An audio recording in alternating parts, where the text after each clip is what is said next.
Hello friends, welcome back to another video from RPM agri knowledge. आज हम BSc जी fourth semester का examination जो हुआ है उसका पेपर सॉल्व करने वाले हैं, जो कि CSJM यूनिवर्सिटी कानपुर का है पेपर, जो कि सब्जेक्ट है प्रिंसिपल्स ऑफ सीड टेक्नोलॉजी।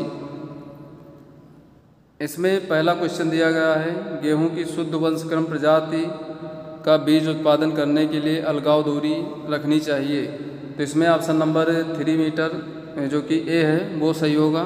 इसके बाद अगला क्वेश्चन दिया गया है, ज्वार की मुक्त परागित प्रजाति के आधार बीज के उत्पादन के लिए अलगाव दूरी रखनी चाहिए। तो इसमें ऑप्शन में आपका 500 मीटर सही होगा, क्योंकि 400 मीटर लगभग 300 या 400 मीटर होती है। तो इसमें 500 मीटर वाला विकल्प सही होगा। एग्जैक्ट इसमें आपका नहीं लिखा है। इसके बाद अगला क्वेश्चन दिया गया है, मसूर के बीज उत्पादन के लिए बीज दर होती है। तो मसूर के बीज उत्पादन के लिए जो बीज दर होती है वो 30 से 35 किलोग्राम होती है। तो इसमें ऑप्शन नंबर डी सही होगा। इसके बाद अगला क्वेश्चन दिया गया है, बाजरा के संकर बीज उत्पादन करने के लिए A/R लाइन का अनुपात रखा जाता है। तो जो बाजरा का संकर बीज उत्पादन है उसके लिए A और A/R लाइन का जो अनुपात है वो 8:2 रखा जाता है। तो इसमें ऑप्शन नंबर बी सही होगा। इसके बाद अगला क्वेश्चन दिया गया है, कटेली किस फसल का आपत्तिजनक खरपतवार है। आर्जीमोन मैक्सिकाना, जिसको हम सत्यानाशी के नाम से भी जानते हैं, ये सरसों का आपत्तिजनक खरपतवार है। तो इसमें ऑप्शन नंबर डी सही होगा। इसके बाद अगला क्वेश्चन दिया गया है, बीज प्रमाणीकरण का कार्य किया जाता है। तो बीज प्रमाणीकरण का जो कार्य है वो केंद्रीय बीज प्रमाणीकरण बोर्ड द्वारा किया जाता है। तो इसमें ऑप्शन नंबर डी सही होगा। इसके बाद अगला क्वेश्चन दिया गया है, बीज प्रमाणीकरण का मुख्य उद्देश्य है।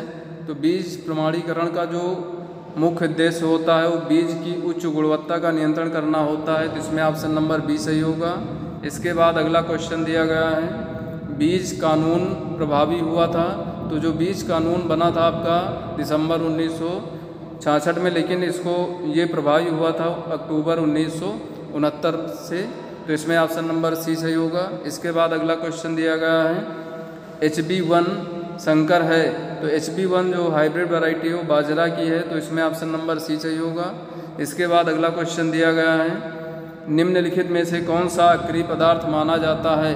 तो जो अक्रिय पदार्थ होता है इसके लिए ऑप्शन इसमें यहाँ पर डी सही होगा, क्योंकि इसमें मूल आकार के जो बीज के टुकड़े जो कि आधे या फिर आधे से कम है, टूटे फूटे हैं। इसके अलावा जो लेग्यूमिनस कुल के बीजावरण रहित बीज होते हैं या फिर धूल एवं कंकड़, ये सभी अक्रिय पदार्थ होते हैं। तो इसमें ऑप्शन नंबर डी उपर्युक्त सभी वाला सही है। इसके बाद अगला क्वेश्चन दिया गया है, प्रमाणित बीज की संतति है।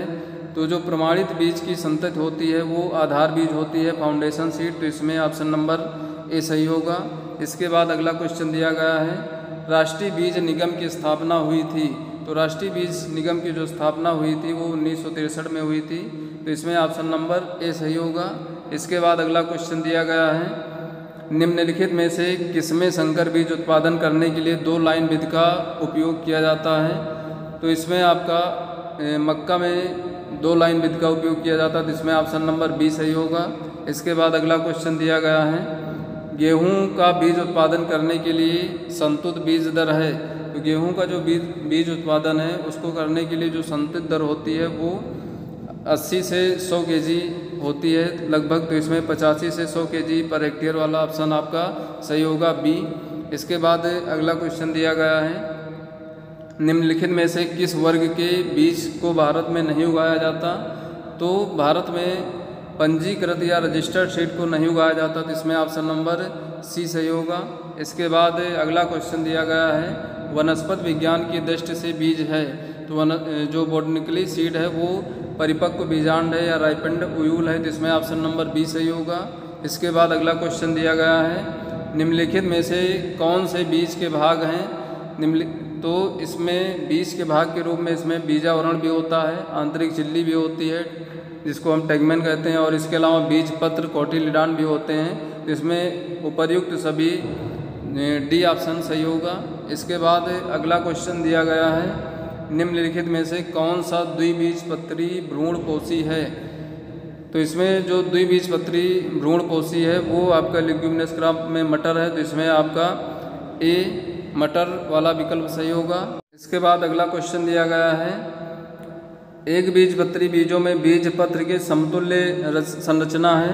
तो जो एक बीजपत्री होते हैं उसमें बीज पत्र के सामान्य स्कुटेलम होता है, तो इसमें ऑप्शन नंबर ए सही होगा। इसके बाद अगला क्वेश्चन दिया गया है, निम्नलिखित में से प्रजाति के ह्रास का आनुवंशिक कारक है। तो जो प्रजाति होती हैं उसमें जेनेटिकली जो डिटेरियोरेशन होता है वो कृत्रिम संस्करण या नेचुरल क्रॉसिंग के द्वारा होता है। यहाँ पर हिंदी में दिया गया कृत्रिम संस्करण, यहाँ पर आपका नेचुरल क्रॉसिंग, तो इसमें option number C natural crossing वाला सही होगा, क्योंकि यहाँ पर जो इंग्लिश वाला है उसको मान्यता देते हैं। इसके बाद अगला क्वेश्चन दिया गया है, नेचुरल क्रॉसिंग या जो प्राकृतिक संकरण है आनुवंशिक संदूषक एवं प्रजाति ह्रास का मुख्य स्रोत है। तो इसमें आपका क्रॉस पॉलिनेटेड जो क्रॉप्स होती हैं, परपरागित फसलें होती हैं, उसके द्वारा जो संदूषक होता है प्रजातियों में और उसका वैराइटल ह्रास होता है वो क्रॉस पॉलिनेशन के द्वारा होता है, जिसमें ऑप्शन नंबर बी सही होगा। इसके बाद अगला क्वेश्चन दिया गया है, बीज उत्पादन के दौरान अलगाव दूरी से हम संरक्षित रखते हैं। तो अलगाव दूरी के द्वारा हम आनुवंशिक शुद्धता को बचाते हैं, तो इसमें ऑप्शन नंबर सी सही होगा। इसके बाद अगला क्वेश्चन दिया गया है, किसी प्रजाति की आनुवंशिक शुद्धता की जांच करने के लिए खेत स्तर पर कौन सा परीक्षण किया जाता है।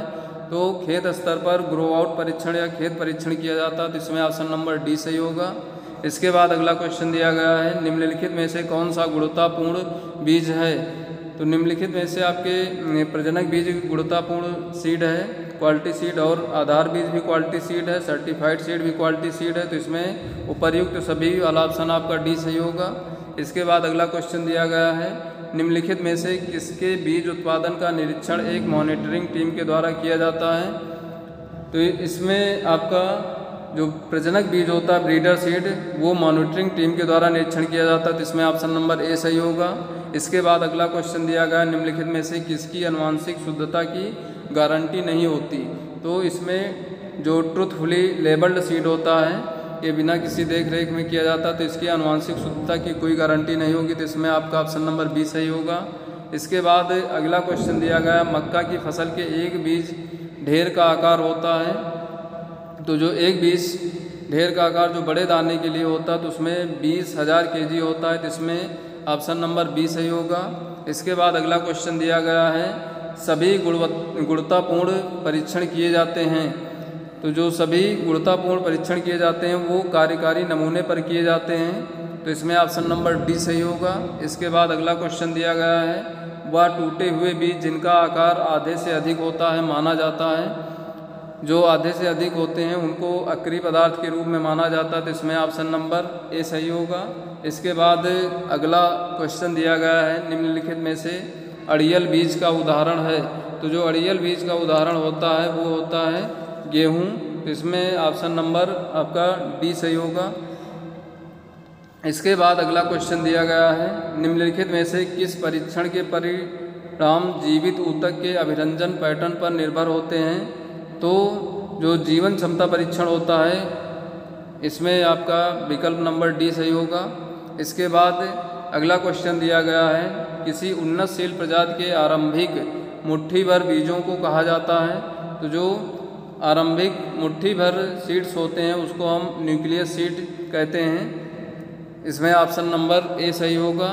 इसके बाद अगला क्वेश्चन दिया गया है, एक बीजपत्री में भंडारण अंग होता है। तो एक बीजपत्री जो पौधे होते हैं उसमें भंडारण अंग आपका भ्रूण कोश होता है, एंडोस्पर्म, तो इसमें ऑप्शन नंबर बी सही होगा। इसके बाद अगला क्वेश्चन दिया गया है, डॉकेज है। तो डॉकेज जो अक्रिय पदार्थ और अन्य बीज होते हैं इसमें ऑप्शन नंबर सी जो कि अशुद्ध होते हैं इसको हम डॉकेज कहते हैं, तो इसमें ऑप्शन नंबर सी सही होगा। इसके बाद अगला क्वेश्चन दिया गया है, वह बीज जिनको दबाने पर मुलायम प्रतीत होते हैं, गंदा पानी छोड़ते कहलाते हैं। तो ऐसे बीज मृत सीड बीज या डेड सीड कहलाते हैं, तो इसमें ऑप्शन नंबर डी सही होगा। इसके बाद अगला क्वेश्चन दिया गया है, जब बी लाइन का पौधा मादा पंक्ति में पाया जाता है तब इसे कहा जाता है। तो उसको हम रिस्टोरर या पुनर्स्थापक लाइन कहते हैं, तो इसमें ऑप्शन नंबर सी सही होगा। इसके बाद अगला क्वेश्चन दिया गया है, डी टसलिंग संबंधित है, तो डी टसलिंग मक्का से संबंधित, इसमें ऑप्शन नंबर बी सही होगा। इसके बाद अगला क्वेश्चन दिया गया है, बीज के ह्रास की दर जैसे जैसे बढ़ती है बीज में नमी की मात्रा क्या होती है, बढ़ती है, तो इसमें ऑप्शन नंबर बी सही होगा। इसके बाद अगला क्वेश्चन दिया गया है, निम्नलिखित में से कौन भंडारण के समय बीज के आयुकाल को प्रभावित करता है। तो बीज के भंडारण के समय बीज का प्रकार, बीज की नमी और सापेक्षिक आर्द्रता एवं ताप, ये सभी प्रभावित करते हैं, जिसमें डी ऑप्शन उपर्युक्त सभी वाला सही होगा। इसके बाद अगला क्वेश्चन दिया गया है, वह रसायन जो संक्रमण से पूर्व उपयोग किए जाते हैं कहलाते हैं। संक्रमण से पूर्व रक्षक या प्रोटेक्टेंट प्रयोग किए जाते हैं, जिसमें ऑप्शन नंबर ए सही होगा। इसके बाद अगला क्वेश्चन दिया गया है, केंद्रीय बीज परीक्षण प्रयोगशाला स्थित है, तो जो सेंट्रल सीड टेस्टिंग लेबोरेटरी वो नई दिल्ली में स्थित है, इसमें ऑप्शन नंबर सी सही होगा। इसके बाद अगला क्वेश्चन है, निम्नलिखित में से कौन सा बीज उत्पादन के लिए पब्लिक सेक्टर संगठन नहीं है। तो Maharashtra hybrid seed company limited ये नहीं है, तो इसमें ऑप्शन नंबर डी सही होगा। इसके बाद अगला क्वेश्चन दिया गया, किसी फसल की किसी प्रजाति का वो बीज जिसका उपयोग तब करते हैं जब वह प्रजाति पूर्ण रूप से नष्ट हो जाती कहलाता है, तो उसको हम कैरी ओवर बीज बोलते हैं, तो इसमें ऑप्शन नंबर सी सही होगा। इसके बाद अगला क्वेश्चन दिया गया है, निम्नलिखित में से कौन सा बीज संसाधन का भाग नहीं है। तो बीज संसाधन का भाग बीज उत्पादन नहीं, तो इसमें ऑप्शन नंबर डी सही होगा। इसके बाद अगला क्वेश्चन दिया गया है, नीले रंग का टैग किसके बैग पर लगा होता है। तो जो नीले रंग का टैग होता है वो सर्टिफाइड या प्रमाणित बीज पर लगा होता है, तो इसमें ऑप्शन नंबर सी सही होगा। इसके बाद अगला क्वेश्चन दिया गया है, निम्नलिखित में से कौन सी लाइन नरबंधता को संरक्षित करती है। तो जो नरबंधता को लाइन संरक्षित करती है उसको हम ए लाइन बोलते हैं, तो इसमें ऑप्शन नंबर ए सही होगा। इसके बाद अगला क्वेश्चन है, निम्नलिखित में से कौन सी आइसोजेनिक लाइन है। तो ए एवं बी दोनों लाइन आइसोजेनिक, तो इसमें ऑप्शन नंबर सी सही होगा। इसके बाद अगला क्वेश्चन है, ए इंटू आर के संकरण से जो बीज प्राप्त होता है कहलाता है, तो वो प्रमाणित बीज या सर्टिफाइड सीड कहलाता है, तो इसमें ऑप्शन नंबर ए सही होगा। इसके बाद अगला क्वेश्चन दिया गया है, मक्का के द्विसंकर को विकसित करने में कितनी अंतरप्रजात लाइनों का प्रयोग किया जाता है। तो इसमें 4 अंतरप्रजात 4 इनब्रेड लाइन का प्रयोग किया जाता है, तो इसमें ऑप्शन नंबर डी सही होगा। इसके बाद अगला क्वेश्चन दिया गया है, ज्वार के संकर बीज उत्पादन करने के लिए किस प्रकार की नरबंधता का उपयोग किया जाता है। तो कोशिका द्रव्य अनुवांशिक नरबंधता का प्रयोग किया जाता है, तो इसमें ऑप्शन नंबर बी सही होगा। इसके बाद अगला क्वेश्चन है, नरबंध पौधों को किसके साथ संकरण करके स्थायी रूप से उर्वर बनाया जा सकता है। तो इसमें आर लाइन का प्रयोग करके बना सकते हैं, तो इसमें ऑप्शन नंबर ए सही होगा। इसके बाद अगला क्वेश्चन है, किसी संकर की न्यूनतम अनुवांशिक शुद्धता होती है, तो वो 95% होती है, जिसमें ऑप्शन नंबर डी सही होगा। इसके बाद अगला क्वेश्चन है, 2,3,5 ट्राइफेनिल टेट्राजोलियम क्लोराइड का रंग होता है, तो ये इसका ब्राइट रेड होता है यानी लाल, तो इसमें ऑप्शन नंबर ए सही होगा। इसके बाद अगला क्वेश्चन है, ODV का तात्पर्य है, ODV का तात्पर्य अदर डिस्टिंग्विशिंग वैरायटीज होता है, इसमें ऑप्शन नंबर ए सही होगा। इसके बाद अगला क्वेश्चन है, वह पौधे जो बीज उत्पादन करने वाली प्रजातियों के लक्षणों से भिन्न होते हैं कहलाते हैं, तो वो आपके ऑफ टाइप या रोग्यू प्लांट्स होते हैं, जिसमें ऑप्शन नंबर बी सही होगा। इसके बाद अगला क्वेश्चन दिया गया है, सीड पेरेंट एवं पॉलन पेरेंट में एक साथ पुष्पन होने की प्रक्रिया कहलाती है, तो वो निकिंग कहलाती है, तो इसमें ऑप्शन नंबर बी सही होगा। इसके बाद अगला क्वेश्चन है, निम्नलिखित में से किसको सीड पेरेंट भी कहा जाता है। तो जो सीड पेरेंट्स होते हैं उसको हम बी लाइनों को हम सीड पेरेंट के नाम से भी जानते हैं, तो इसमें ऑप्शन नंबर ए सही होगा। इसके बाद अगला क्वेश्चन दिया गया है, सामान्यतया बीज उत्पादन करने के लिए बीज दर व्यावसायिक फसल उत्पादन करने की दर से होती है तो कम होती है, इसमें ए नंबर सही होगा। इसके बाद अगला क्वेश्चन है, धान में संकर बीज उत्पादन करने के लिए मादा एवं नर पौधों का अनुपात होता है, तो वो 8:2 होता है, तो इसमें ऑप्शन नंबर बी सही होगा। इसके बाद अगला क्वेश्चन है, धान में रोगिंग करनी चाहिए, धान में जो रोगिंग होती है वो पुष्पन से पहले करनी चाहिए, तो इसमें ऑप्शन नंबर ए सही होगा। तो ये था हमारा आज का पेपर का सॉल्यूशन। कैसा लगा कमेंट बॉक्स में ज़रूर बताएं। वीडियो को ज़्यादा से ज़्यादा शेयर करें, लाइक करें और चैनल को सब्सक्राइब